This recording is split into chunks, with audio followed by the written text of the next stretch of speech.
I'm Tim Marlow, and every month I'll be bringing you my personal selection of the most exciting events and exhibitions from across the international calendar. This month, a trilogy of exhibitions exploring perhaps the most intensive career in all of Western art history. A British architect takes centre stage in Paris, and a Franco-German fashion legend in New York. But first, a retrospective exhibition from one of the living artists I admire most in one of my favourite museum spaces in the world, Doris Salcedo at the Fondation Beyeler in Basel.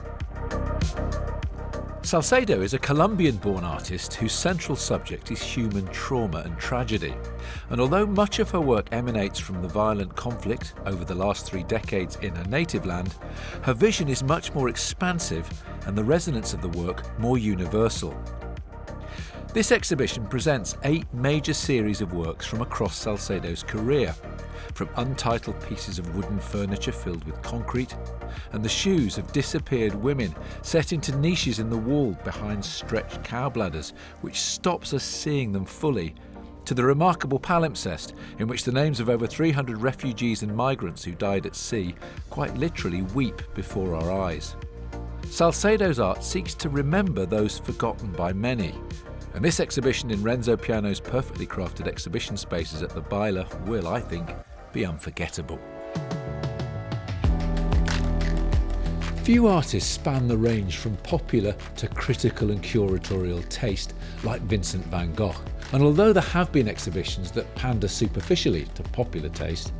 3 opening this month look set to enhance our understanding of the great Dutch painter. Van Gogh and the Avant-Garde at the Art Institute of Chicago takes the modern landscape as the central subject and looks at how the artist, along with Seurat, Signac, Émile Bernard and others, turn their attention from the modern life of urban Paris to wrestling with the countryside around the French capital, with a formal inventiveness that set the tone for the development of modernism over the next few decades. Meanwhile, at the Met in New York, Van Gogh's flame-like evergreens, his wondrous cypresses, will be presented with all their evocative resonance, from the religious connotation of trees in graveyards to the backdrop of his incarceration at the asylum in Saint-Remy. And finally, the unsurpassable Van Gogh Museum in Amsterdam, name me a better museum devoted to a single artist anywhere, will celebrate its own 50th anniversary with an exhibition delving deep into the final months in Auvers of Van Gogh's tragically shortened life. Next, in Paris, a monumental survey of a British architect who has helped to reshape our world.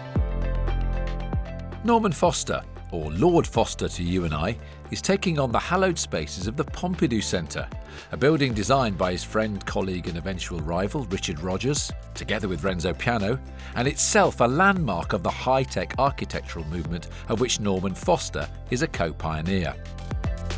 Over 130 projects will feature, including drawings, sketches, scale models, as well as videos and photographs, showcasing everything from his reputation making Hong Kong and Shanghai bank in the early 80s, to airports, transport networks, museums, and a visionary ring-shaped business park for Apple at Cupertino. It will also explore Foster's ongoing commitment to developing the social and environmental aspects of contemporary architecture. And finally, an exhibition and a gala dedicated to one of the most revered and recognisable figures in fashion. The work of the great German-born Paris-based designer Karl Lagerfeld is celebrated and explored at the illustrious Costume Institute of the Metropolitan Museum of Art in New York. Lagerfeld's stylistic vocabulary emerged predominantly through sketching, and the show seeks to draw lines, both conceptually and literally, through a career that began in the 1950s and ended as recently as 2019. The creative tension between his romantic and decorative impulses and his modernist and minimalist tendencies should spark a spectacular show, and the fact that it's designed by the great Japanese architect Tadao Ando should make Karl Lagerfeld, A Line of Beauty, a landmark exhibition that appeals well beyond those interested in his epoch-defining designs for the most revered fashion houses including Chanel, Chloe, Fendi, and of course, the eponymous Karl Lagerfeld. So there you have it, my selection of must-see shows and events from around the world this month. I do hope you get to see at least one of them.